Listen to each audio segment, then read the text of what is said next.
maintenance device for fleet maintenance type applications.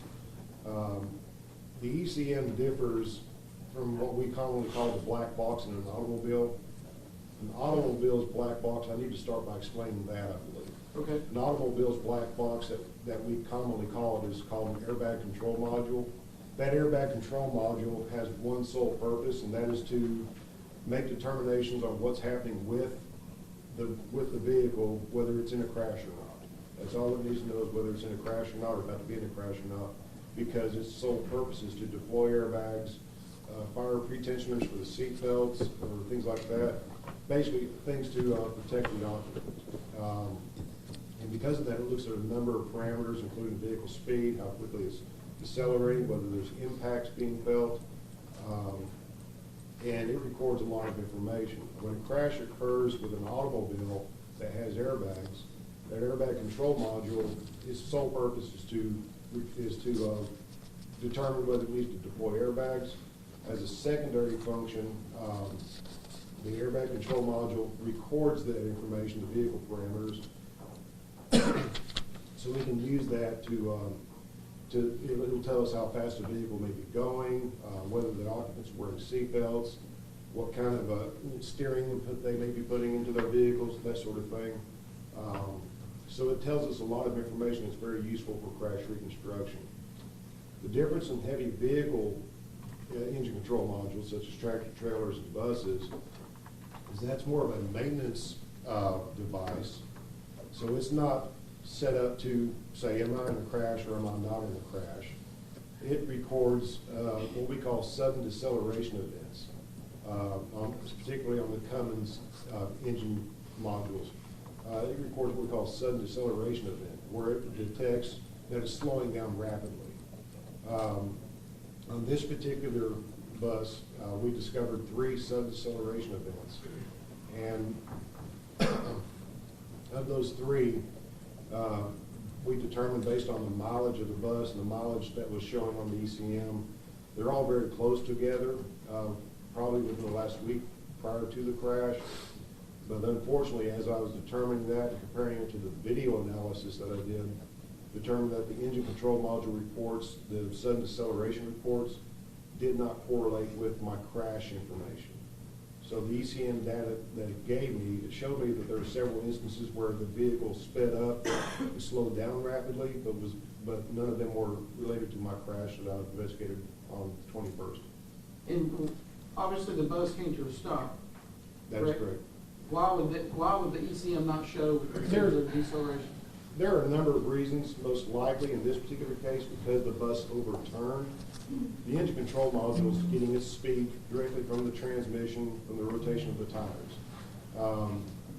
As the vehicle in this particular case is out of control at the bottom of the hill, and again at the top of the hill, as he's at the top of the hill, he begins to start rolling over, and he's partially rolled over when he strikes the telephone pole, because at the front of the bus you'll see an indentation of about 45 degrees across the face of the bus. That's where it actually struck the telephone pole while it's partially rolled over, and then struck the tree when it's totally on its side.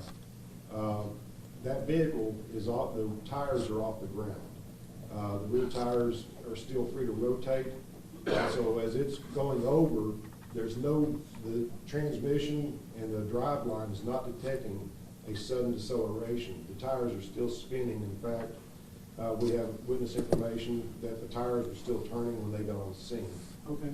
So the tires never stopped suddenly. So that's why the engine control module didn't detect a sudden deceleration. So because of that, the tires gradually slowed down, so it was a gradual slowdown. So it didn't record this particular event. But we do have, you talked about the video evidence. There is video evidence, yes, sir. And were you able to identify Mr. Walker as the driver? Yes, sir, I was. All right. At any point of this video evidence, is he in possession or usage of a cell phone? That is correct, yes, sir. Okay. And your understanding of Tennessee law, school bus drivers should or should not have cell phones? Once the first child boards the bus, they are not allowed to be accessing the cell phone, using the cell phone, touching it. State law is pretty specific about cell phone usage when it comes to bus drivers. And once the first child is on the bus, whether it's in motion or not, cell phone needs to be put away. Our school bus is equipped with dispatch ability? I believe so, that is correct. Yes, sir, they are. All right. Now, when you took the video evidence, what were your findings in regard to Mr. Walker's speed? One thing I could do, just like how the GPS records a location, and then a particular set of time later, a second or two later, records another location. You can do the same thing with video analysis. On the camera that's mounted above the driver's head that looks out to the side of the roadway, I can identify different roads, driveways, sidewalks, telephone poles, and up to the point of the crash. And using known distances, which we measured, I can determine that he covered a certain number of feet in a certain number of seconds, was able to determine speed using time distance from the video as well. All right. And you talked about those yaw marks, correct? That is correct, yes, sir. Those tire marks, side slip marks. Tally Road, where were the yaw marks located that you found in regard to this case? There were two sets that we observed. The first one that we noticed was at the bottom of the hill at Sunset Avenue, where the vehicle is rotating to its left because of side slipping action, because the turn is a right-hand turn, and as he's trying to negotiate that curve, the vehicle's got too much speed to safely negotiate that curve, so the tires begin to side slip and created yaw marks, which we identified and measured there on the roadway. And based on the video evidence, what do you estimate, were you able to estimate his speed as the yaw marks occurred? I estimated the speed just right up to the point where the yaw marks begin to appear. And what was that speed, sir? Between 50 and 52 miles an hour. All right. And 50, 52 in this street, the speed limit's what? 30. All right. But previous to the 30 miles an hour on Tally, is there any other roadway signs or any other cautionary signs? There are several cautionary signs for these curves from 20 miles an hour. Okay. All right. Now, so we have the ECM that appears not to have provided maybe accurate data or helpful data. Would that be fair to say? Not for this particular crash, no, sir. Okay. Video evidence, somewhere between 50 and 52, and the yaw marks begin. Right. All right. Yaw marks begin. Does he go off the side of the road? That is correct. Yes, On what side of the road? He's rotating to the right. He starts to grab, and he's able to get over. And he ends up going over to the left side. Excuse me. He starts sliding to the left side, and it starts to grab, and he actually starts going off to the right side, overcorrects, and then goes back to the left where he rolls over and strikes the utility pole in the tree. What portion of the bus struck this mailbox you're talking about? There's a mailbox that got struck. He didn't actually strike the mailbox head on. The mailbox is off the roadway somewhat. As the vehicle starts to side slip to the right, it's also beginning to start to lift up and start the rollover action. And the rear portion of the bus actually caught that mailbox as it's sliding around. All right. And so in sequence, yaw marks, the striking of the mailbox, Yes, sir. and then the utility pole, Yes, sir. and then the tree. Yes, sir. That would be the kind of the sequence. All right. That would be correct. Now, you talk about these reconstruction without electronic aids. That you, what were you able to determine from using that data about the speed right before the yaw marks were to occur? We measured the roadway friction, the available friction on the roadway, called drag factors, what we refer to in the reconstruction terms, how adhesive the roadway is. Investigator Cowan and Investigator Cabot worked to get those measurements. And using those roadway drag factors, we measured a particular radius on the yaw marks. And using those numbers, we're coming up with what we would refer to as a minimum speed of about 48 miles an hour for those yaw marks. And why do you say minimum speed? Because this is not a complete yaw mark. A complete yaw mark, we have portions where we can take, we have a particular way to measure a complete yaw mark, and that will give us a much more accurate speed. Because it's just beginning to side slip, we can only use this as a minimum or a guideline speed, and we're in the ballpark of 48 miles an hour from those minimum speeds. So Right. it's not going to account for the entire amount of energy that's being lost in the side slip action. Okay. And a complete yaw mark, is that because you didn't measure everything, or is there something missing, or what is it? He doesn't have enough road to create a complete yaw mark. He runs out of road. He ends up going off road and into the tree and the utility pole. So if he had more roadway, if this action occurred on the parking lot, we'd have a complete yaw mark because the vehicle would continue to rotate around its axis. Okay. All right. About how long are school buses, do we know? 70 feet, 60 feet. All right. I've got it measured somewhere. Are you able to tell, without electronic aid, and with electronic aid, in fairness, was there ever any braking that occurred? No braking was occurred that we observed from the roadway evidence. Everything looked like it was steering input only, no braking input that we could determine from the roadway evidence. In what part of, are you the only one that participates in reconstruction? No, we work it as a team. All right. And there's parts of that that are, would be fair to say, are ongoing? That is correct, yes, sir. And why is it ongoing? There's a lot of data we have to look at, there's a lot of stuff we have to look at. For instance, I believe a search warrant was obtained for his cell phone, correct? That is correct, yes, sir. And I think that report's about 1,300 pages itself. 1,400, yes, sir. And so you've not had a chance to go through all that stuff? Right? Yes, sir. Not yet. Okay. Were you able to determine if there were any other vehicles on the roadway when this occurred? There were witnesses that were in the general area, but no vehicles interacted with the bus as far as in the collision phase. This was all just the bus. All right. The bus stopped, or eventually stopped in the side of this tree, correct? That is correct, yes, sir.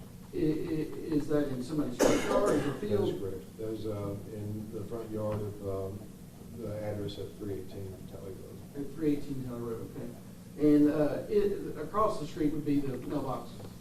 That's correct. Or diagonally? 317, or I have to look. So it'd be fair to say, as the yaw marks begin, the bus is traveling downhill?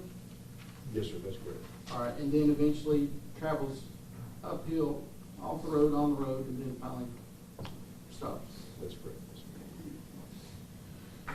Judge, give me just a second. Mm-hmm. Yes.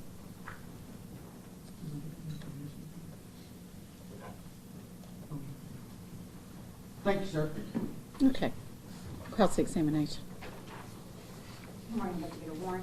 Morning. I'd like to ask you a little bit about your educational background. First of all, did you go to college, sir? I did. Okay. Where'd you go to school? Several places. Chattanooga State, went to Tennessee Temple for a while until I got kicked out for making out with my wife. And then Word of Life Bible College up in upstate New York. Did any part of your college studies relate in any way to the accident reconstruction that No. you're doing today? All right. Take any college physics courses? No. Any engineering courses? Some math courses, but and some that were related to engineering, but not specifically related. Are you ACTAR certified? No, ma'am. I have not taken the ACTAR test just because I'm just way too busy. Okay. And the ACTAR test will be the part of the accreditation commission for traffic accident reconstructionists. Is that right? That's correct. All right. Is there anybody in the Chattanooga Police Department who is ACTAR certified? No, ma'am. We stay too busy. Okay. As far as your training for accident reconstruction goes, can you explain that a bit for me? Oh, how much time do you have? It's quite lengthy. I've started my training for accident reconstruction about 20 years ago. I guess it's 97, 98. Started my training for accident reconstruction, the basic accident reconstruction courses, advanced, and there's a third level of accident reconstruction training. Heavy vehicle crash reconstruction, reconstruction involving pedestrians and that sort of thing. All these training classes through IPTM were most of the training classes. Training classes regarding preparing scale diagrams, electronic scale diagram measurements, Leica scan scale diagrams of total stations, all kinds of different vehicle dynamics, type crashes, crash training. I've taught a number of classes up until probably about the mid-2000s, maybe late 2000s. I've taught several classes throughout the state of Tennessee regarding crash reconstruction, authored a couple of articles in national magazines regarding crash reconstruction. Just a number of classes. I'd have to go through the list, and I've got a book that's about this thick that has a lot of the stuff that I've done. I can't even remember half the stuff that I've been through as far as training, but been involved in crash reconstruction for nearly 20 years. And in that time that you've been involved in crash reconstruction, how many of those reconstructions actually involved a school bus? School buses for reconstruction, none. I've reconstructed hundreds of fatality crashes over the years, involving heavy vehicles, tractor trailers, straight, big buses. School buses, I don't think I've worked any fatality school buses. And you mentioned that you've done other types of buses, Right. reconstructed. And other straight trucks, like box trucks, which essentially, when you talk about tires on the roadway, and the dynamics are very similar on like a straight bus or straight box truck, excuse me. Motorcycle fatality crashes, train crashes, all kinds of stuff. I guess the difference, though, between a box truck and a school bus would be the load, correct? That is correct. All right. And load certainly makes a difference when you're calculating these measurements that you discussed. No. Doesn't? The weight does make a difference, and the loading makes a difference. The cargo is huge. What we're dealing with, like for instance, a box truck. I've worked different crashes involving box trucks, and the loading actually, and the weights actually end up being very similar. So there's not a huge difference on how some of that stuff applies. Depends how it's loaded. If it's heavily loaded, yeah, it's going to be a different weight that we're dealing with on a box truck versus a bus. If it's moderately to lightly loaded, it will with very similar weights and very similar actions as far as vehicle dynamics. The cargo's different. Let's talk a little bit about this accident. Mr. Pinkston indicated that there were a series of events beginning with a yaw mark at or near the Sunset intersection. Is that right? That's right. Now, after that, there were also a couple of events that we didn't discuss in detail. The first of those events was that the bus right side tire actually left the roadway. Is that right? That is correct. That bus tire then connected with a driveway on the right side of the road. That's Is that correct. right? Do you believe that the bus tires connecting with that driveway had any impact or effect on the dynamics of this accident? As far as the rollover, for instance, In any way? it brought it back towards the left. But as far as causing rollovers, it was on the right, so you would think it'd make it roll over to the right, but it rolled over to the left. But instead it rolled over to the right. It brought the vehicle back over to the left. Brought it back onto the roadway? Yes. Now, nothing in your investigation can indicate necessarily why that bus left the roadway. Yeah, excessive speed for the curve. Well, you don't know if there were any other oncoming vehicles, do you? He would have struggled because those tire marks are actually into the oncoming traffic. But let's think about this though. Nothing in your investigation, not the video, not the measurements taken from the roadway, and not the witnesses, can tell you whether there was an oncoming vehicle that would have in any way made Mr. Walker swerve his vehicle. Actually, we spoke with a witness that afternoon. She did not describe any vehicles coming towards her, and she was somewhat behind the bus. Where was this vehicle located behind the bus? I have to look at the interview and see. I don't remember. Well, was she 2 feet behind the bus, or was she a quarter of a mile behind the bus? I'm going to say somewhere in between that. I don't know. I have to look. So she would not necessarily have had the same vantage point as Mr. Walker with respect to oncoming traffic. Is that fair? Yes, sir.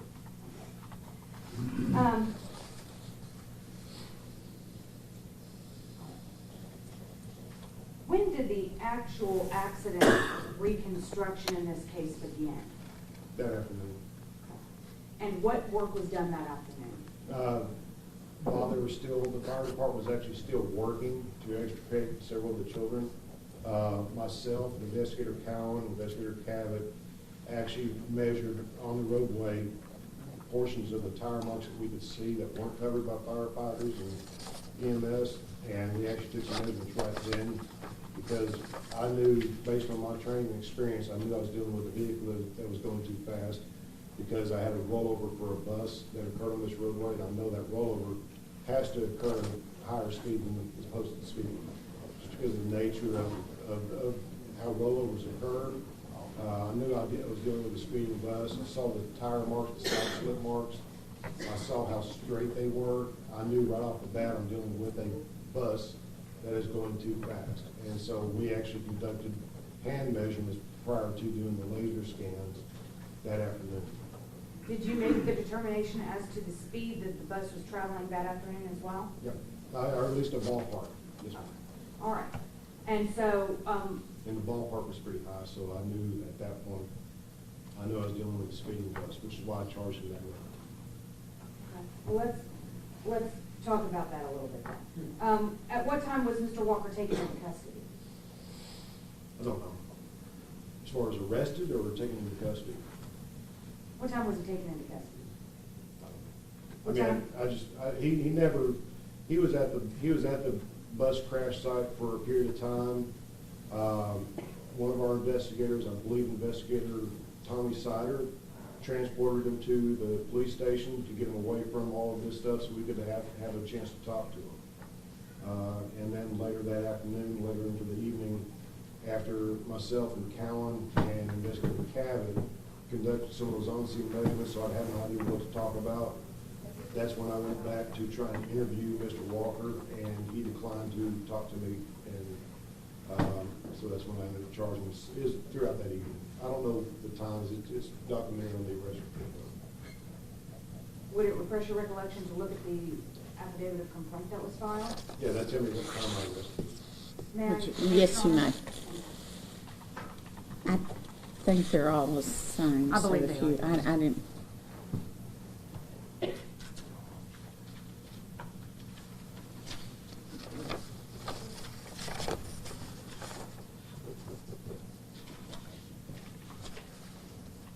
Shows the time of arrest as 9:51 p.m. And that's probably the time that he was booked. I'm not positive which time that would be. All right, so he had been actually taken into custody at some time prior to that? That's correct. Possibly hours prior to that?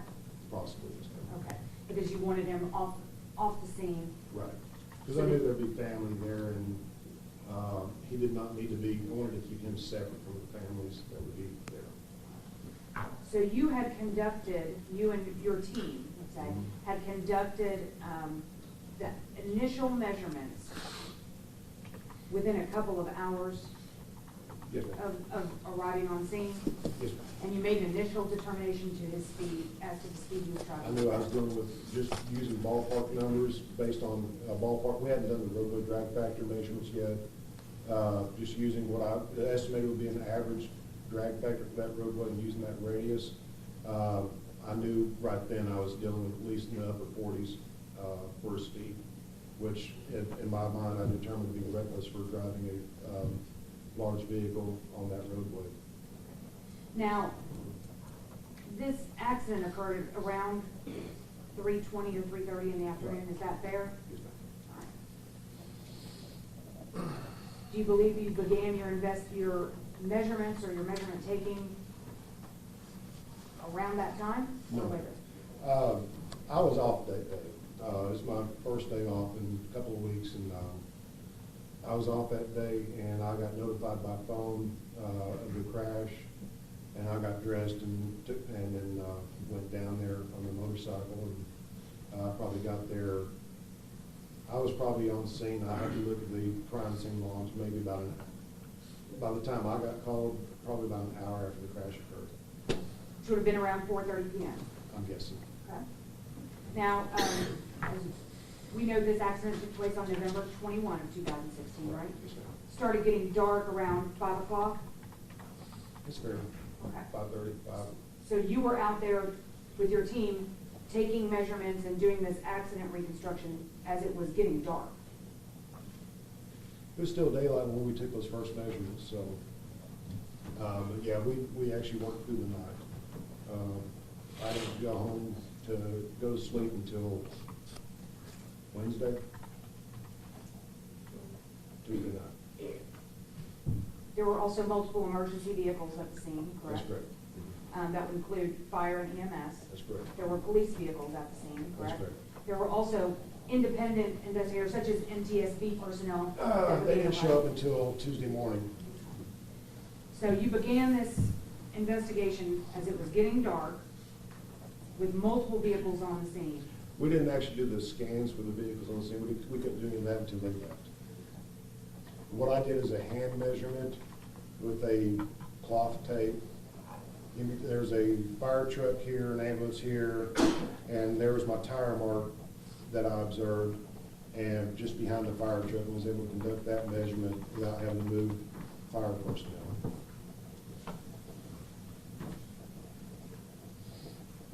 You did not have any other electronic evidence at that time, is that fair? No. Didn't have the videos pulled, No. didn't have the ECM data downloaded, or any of the GPS information, is that fair? That's correct. So at the time that Mr. Walker was taken into custody, you were operating on the rudimentary numbers you had taken out there that evening? Yeah, they work, their numbers are the numbers. The yaw mark is very reliable piece of evidence. Sometimes we have only that type of evidence, but that evidence is compelling. Here's the thing, when you have to understand about yaw marks. I've actually done testing and participated in testing, live crash testing, where we've created various tire marks, different industry-related events, INCRs, SCARs, conferences. I did one in Biloxi where I was invited to speak down there. We've done all these different crash testing things where we've actually taken live vehicles, heavy vehicles, and other types of vehicles and created different tire marks with going in with known speeds and measured these tire marks and found out that using under basic rudimentary laws of physics, going back with that information, it's accurate. The stuff works. Understanding how a vehicle interacts with the roadway surface when it's out of control, when it's braking. Because of the live testing I participated in, I know that this math works. It's science. I don't know what to tell you.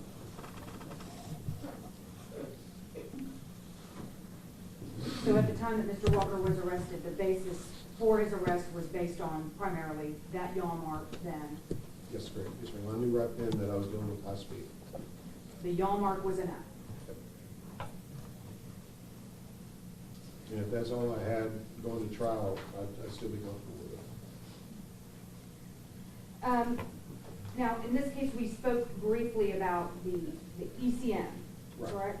Now, who was actually responsible for downloading the data that was contained on the ECM in this? Chattanooga Police Department was responsible for it. Was the NTSB involved in any way in the downloading of this information? Yes, ma'am, they were. What was their involvement? They have the technology to hook up to it. We have the technology to download and read automobiles, heavy vehicles. Because you have different manufacturers, you have Kenworth, you have Volvo, you have Cummins, you have Detroit Diesel. You have a number of different heavy vehicle modules to work with. Mac is a totally other animal. There's certain specialty equipment and software needed for that runs in the hundreds of thousands of dollars that, quite frankly, our department just can't afford right now. In fact, the state of Tennessee, THP, currently does not have the technology to download heavy vehicles. Oftentimes, we have to rely on an outside source, such as a private reconstruction company that has invested those hundreds of thousands of dollars into that equipment. We rely on them to download that stuff for us. In this case, the NTSB, they had that equipment, so they downloaded it for us. And so in this particular case, did they actually download that information into an exemplar or a? Yes, what we do, here's what you want to do. When you've got a heavy vehicle crash, it's an engine control module. So if you've got a check engine light on your car, for whatever reason, you got a what's-a-doodle that's broke, it's going to pop up your check engine light. Same thing's going to happen in a heavy vehicle, such as a tractor, trailer, bus. So what we want to do first of all is make sure that we're dealing with we want to use an existing bus that runs to mount this ECM to download. You have to mount it to the vehicle. It has to be connected to all systems to be able to read it. Because our vehicle is crashed and disabled, we can't read it directly off of our vehicle. It needs to be a running vehicle. So what we'll do typically is we'll take that ECM to an exemplar vehicle, a sister clone vehicle. In this case, the other Thomas bus we used was off by just a couple of numbers on the last few digits of the VIN. So we're talking, it came off the same assembly line, probably within the same day or two, basically. So we're using a sister clone vehicle. We want to first of all make sure that vehicle has no check engine lights. I'm trying to keep it simple. Make sure it has no engine codes or engine problems, because when you put our crash vehicle ECM onto that vehicle, it'll transfer those engine codes onto our crash vehicle data, and we don't want that. So we take, so we make sure that it's got no engine codes, then we can put our crash ECM onto that exemplar vehicle and then read it from there. And that's what we did in this case. Made sure that vehicle had no ECM codes, so we got a copy of both the exemplar vehicles ECM read and then our crash vehicles ECM read. When was the ECM device actually removed from the bus in this case? Wednesday, Thursday, maybe Friday? I have to look. It's probably on the warrants. I don't remember. That was a long week. I understand. Now, as you mentioned previously, this ECM was manufactured by Cummins, Inc., correct? The engine control module is based on what engines comes in that vehicle. In this particular case, we're dealing with a Cummins diesel power plant. All right. So the way that the Cummins ECM operates is that it provides a sudden deceleration report. That's what's most useful for crash. It provides a bunch of reports. What's most useful for crash reconstruction is the sudden deceleration report. And what the Cummins ECM does is it maintains actually the last 3 sudden deceleration events on that module, correct? That's correct. So when you download that information, you actually get 3 separate reports. That's correct. And those are for 3 different times when there's been a sudden deceleration with this That's correct. bus. And in this case, you actually pulled those 3 reports, is That's that correct? correct. You reviewed those 3 reports? Mhm. All right.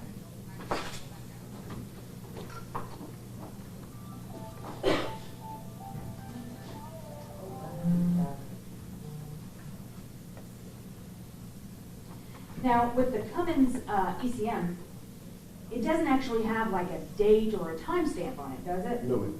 What it does is it tracks the mileage, right? Mileage and ECM hours, how many hours that the key has been on for the engine control module. All right.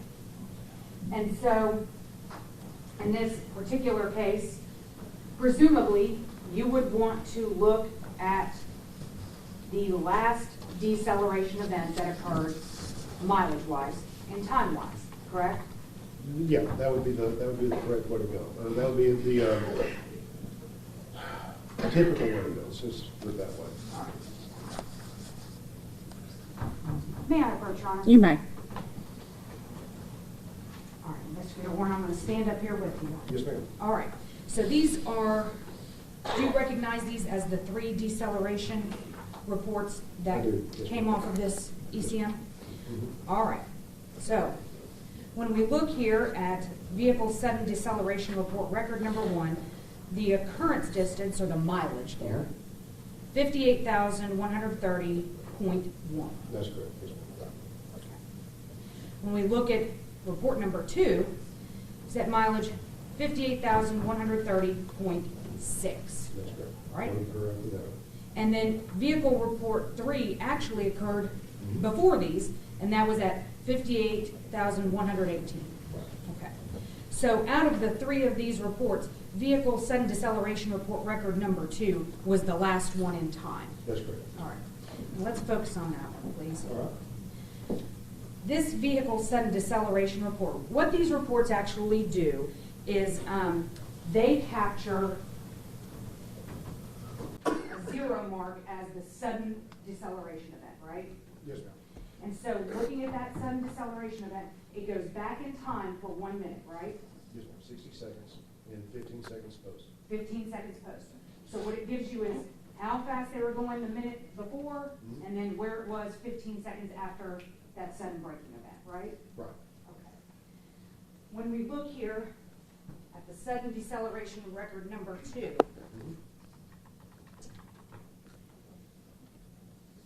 we go to our 0 point, the speed at which that vehicle was traveling at the time that the braking event occurred. What was that 0 point? That shows 34 miles an hour for that one. And as you go back, let's say on this page, it goes back 23 seconds. The highest speed there would have been 37? That's correct. Yes, ma'am. All right. And then we can see here, also on this report, it shows us the brake status, right? Right, whether he's got the brakes on or off. Yes, ma'am. All right. And so it shows that at 10 seconds, 9 seconds, 8 seconds prior, the brakes were activated, right? And then again, here at the 0 point, brakes are on through that whole 15 seconds after, right? Right. If we were to rely upon vehicle sudden deceleration report record number 2, it would indicate the highest speed the bus was traveling prior to the accident was 37 miles per hour. No, the highest speed traveling for this sudden deceleration report. It doesn't, we know it's before the accident by a number of miles, we don't know when. Fair enough.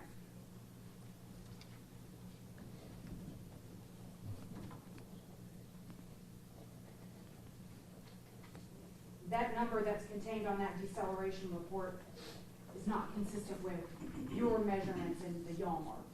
Is that fair? Right, it's also not consistent with my crash information that day. If you want to bring it back, I'll show you why that one was ruled out, if you would like.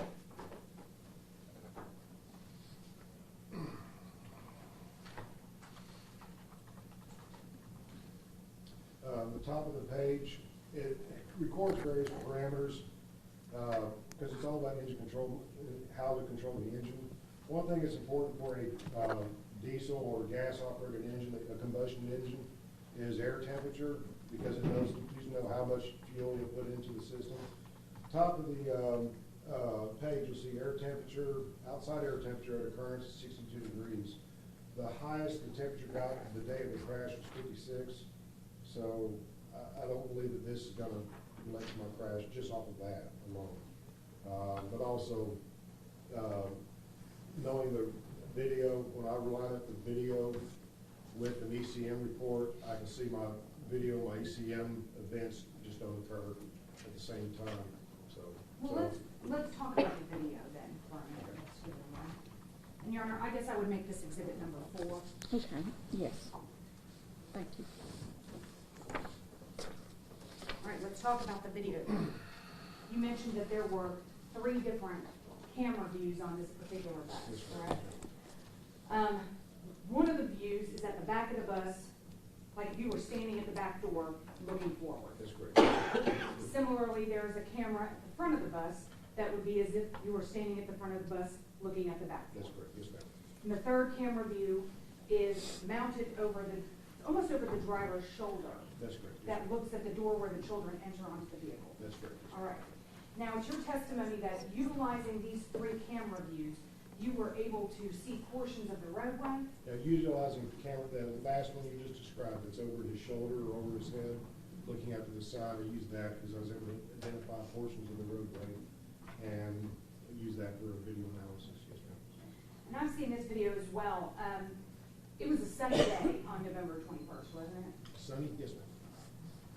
When you look at that video, or at least the video that I've seen, you can tell that it's sunny outside the window, can't you? Mm-hmm. Actually, it obscures what you can see outside the window to some extent, doesn't it? The video that I have, and I'm trying to figure out how to get what I did, the last video I used for speed analysis, The video you have in possession, I'm trying to get a copy to you, because that's actually a slightly different copy. The copy you have cuts off 1 minute prior to the crash. As he's going around the corners, the sun becomes in a different position. And what you're talking about, what you're describing early on Tally Road, is Tally Road is really curvy road, so the sun's in different positions. As he gets to the point to where the crash is occurring, the sun's in a different position. You can actually identify objects on the side of the road very easily. And what are those objects that you identified? Driveways, sidewalks, telephone poles, Sunset Drive, up to the point of the crash. Are there any mailboxes or other identifying features that would number those driveways? No, I can just identify them by going out there physically to the scene. I go up to the point of the crash. I know what y'all know where that's at. And just simply walking backwards with the video, I see it, and there's Sunset Avenue. Here's that sidewalk I saw. Here's those two utility poles standing right next to each other. Here's this driveway. Here's the next road, going all the way back as far as Gillespie or wherever you want to go to, like Gillespie, Rogers, Linden Pike, all that. All right.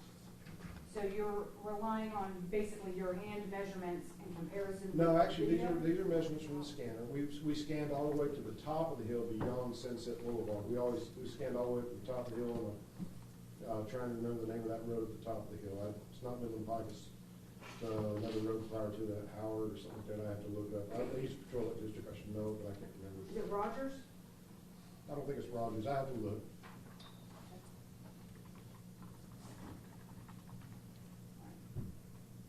And so, but you, just so I'm clear, you use the Leica scanner to make this determination?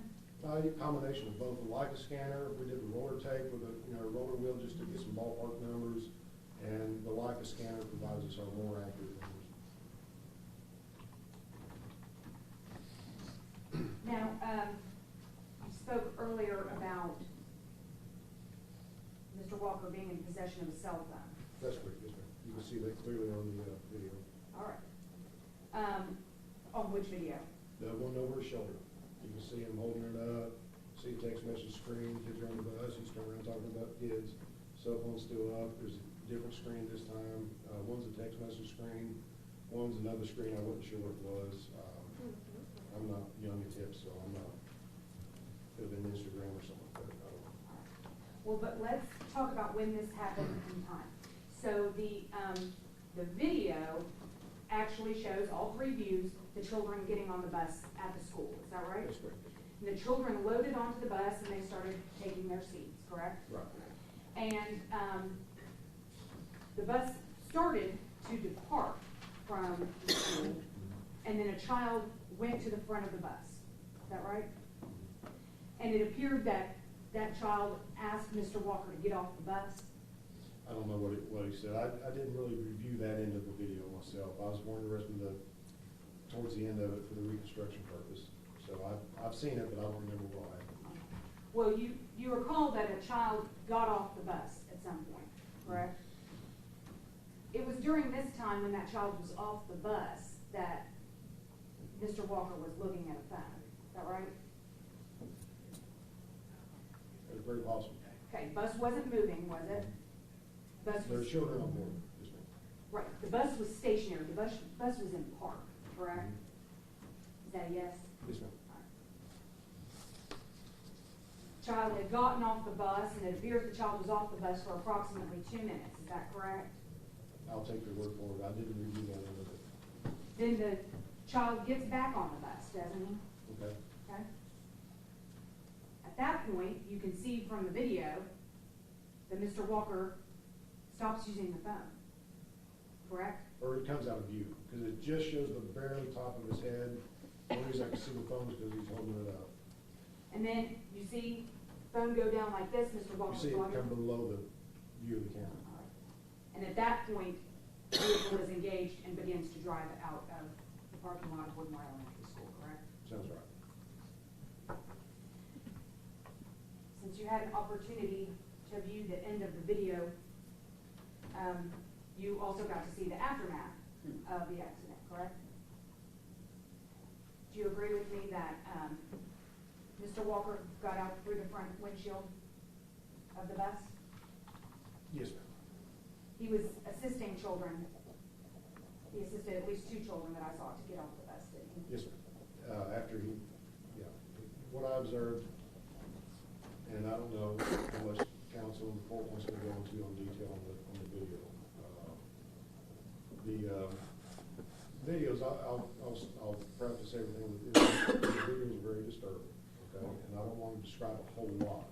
Well, and that's why I'm asking, if you could limit your answer to answering my question then. You Yes, saw ma'am. him help 2 children off the bus, right? Yes, ma'am. When you look at the rear side, you can see that Mr. Walker ran around the bus, right? Yes, ma'am. He got onto the rear of the bus, Yes, ma'am. and it looks like he attempted to give some kind of aid at the rear of the bus. That's correct. Yes, ma'am. Before departing the bus. Yes, ma'am.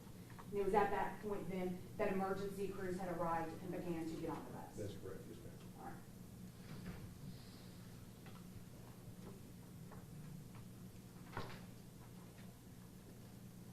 If I could have just a moment, Your Honor? Yes, you may.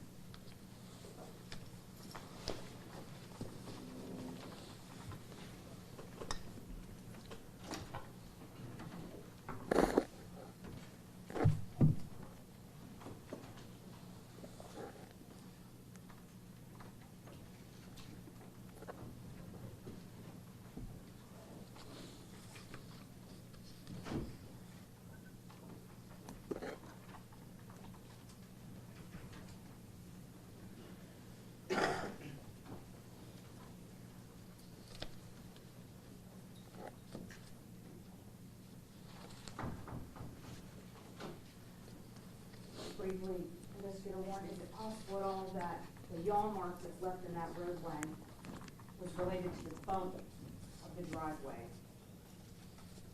There's no bump prior to the yaw mark at the bottom of the hill of Sunset Avenue. One other thing you mentioned on direct examination was that you did not believe the bus had braked at any point. No, ma'am. I didn't see any indication of braking from the roadway. There were also tire marks in the side of the road, aren't there? Right. And just to be clear for the court's benefit, this road doesn't really have a shoulder, does it? It does not. It's a narrow road, and it goes from roadway to yard. That's Right. correct. Yes, ma'am. Is it possible the bus could have braked when it was over there? Well, not all 6 tires were off the roadway in the grass. And braking on the grass has a distinctive look to it versus side slipping in the grass and furrowing the grass. On the grass, I saw where the vehicle went off. Did not indicate to me that there's braking in the grass, as well as the tires that remain on the roadway do not create braking marks. And I did not observe braking marks on the scene.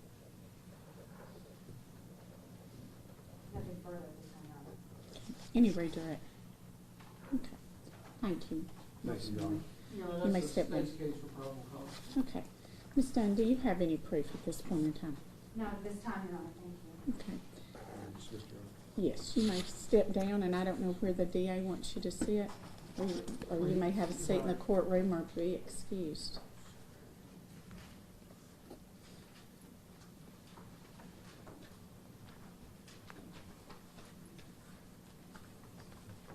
Okay. Thank you. In general, I will hear you, any argument you have at this point in time. I think, Your Honor, there's 5 charges of vehicular homicide. Of course, there's another that died, both successful. They will address that in the grand jury, but I think for probable cause purposes, establish reckless behavior on behalf of Mr. Walker that was operating a motor vehicle that resulted in the death of 5 children and 6 children and other children that were injured. Ms. Dunn. Your Honor, as you know, Investigator Warren testified as to his preliminary investigation in this matter, but he's also indicated that the investigation in this matter is not complete. I believe that there is evidence that has been submitted to the court that would suggest that there are differing versions of what may have occurred on Talley Road on that date, particularly with respect to the speed at which this bus was traveling. Your Honor, for vehicular homicide charge to be bound over the grand jury, Your Honor has to believe that there's probable cause that he was operating this vehicle recklessly, meaning that he consciously disregarded a substantial and unjustifiable risk that the circumstances existed or that sudden or serious bodily injury or death could occur. I don't believe that we have any testimony that Mr. Walker was consciously disregarding risks that existed. We don't know if there were vehicles oncoming towards him. There's a whole lot that we don't know at this time. So, Your Honor, we would ask that if Your Honor is inclined to bind these cases over to the grand jury, that Your Honor consider lesser included offenses that could be found over. Thank you. In this case, the 5 charges of vehicular homicide are found in TCA 3913-213. Vehicular homicide is the reckless killing of another by operation of, in this case, a motor vehicle, as the proximate result of conduct creating a substantial risk of death or serious bodily injury. In this case, I do find that there was death. There was death to 6 children, 5 of whom have been charged. I do find the conduct to be reckless. It clearly can be seen from Exhibit 3, the diagram, that there was a conscious disregard for the risk in this case. And so I find that the element of recklessness has been established by the state, and I will bind those 5 cases over to the grand jury. With regard to case number 1649046, he is charged with the crime of reckless endangerment. That is found in 3913-103. Reckless endangerment, a person commits an offense who recklessly engages in conduct that places or may place another in imminent danger of death. In this case, I do find that the conduct of Mr. Walker did result in the death of these children, and therefore that will be bound over to the grand jury.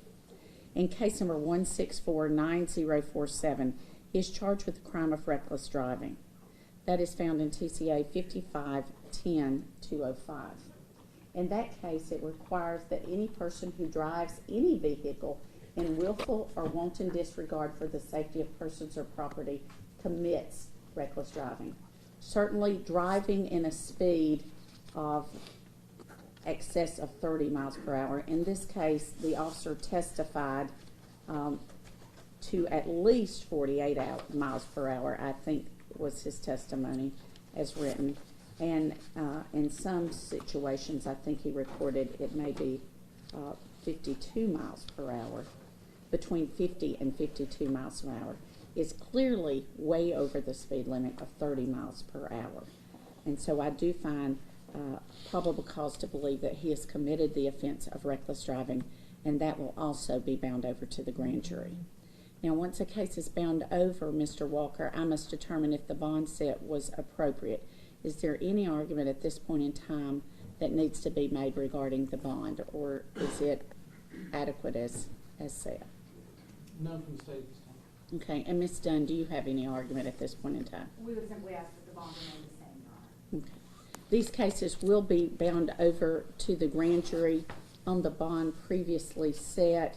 Since the state has not moved to increase the bond, I find at this point in time that the bond will remain the same, and these cases will be bound over to the grand jury. Thank you, Mr. Walker. You may step back.